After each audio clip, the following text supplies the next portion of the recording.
The death toll in Zimbabwe's post-poll violence has reportedly risen to 6 after unrest exploded in the capital, Harare. Soldiers and police cleared the streets of central Harare today after a deadly crackdown on protesters. The shops remain closed and pavements were quiet by this morning, with several streets still strewn with rocks and the charred remains of fires. The deployment of soldiers and their shooting and beating of unarmed protesters is likely to set back efforts to end Zimbabwe's outcast status in the wake of the army's removal of the longtime leader Robert Mugabe in a coup last year.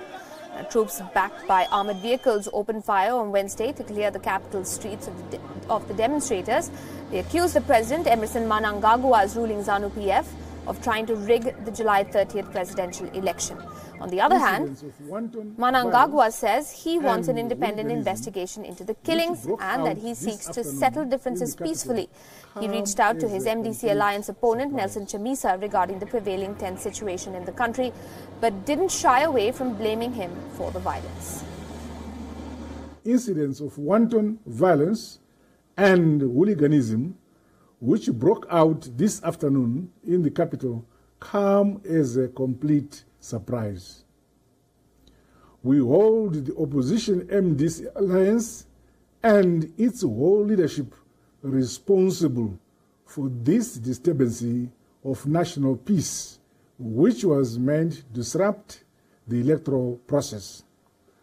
Equally, we hold the party and its leadership responsible for any loss of life, injury, or damage to property that arise from these acts of political violence. Commonwealth observers have condemned the Zimbabwean army's deadly use of force to break up protests in Harare by opposition supporters claiming a presidential election had been rigged by the ruling party. Both the opposition and Western election observers have urged that the results be released as soon as possible.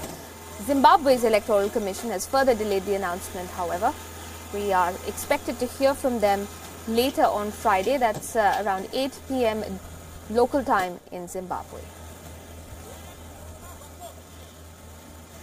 We categorically denounce the excessive use of force against unarmed civilians and wish to urge all parties to exercise. The progress achieved so far could be undermined if all parties and their supporters do not demonstrate tolerance and respect for the rule of law.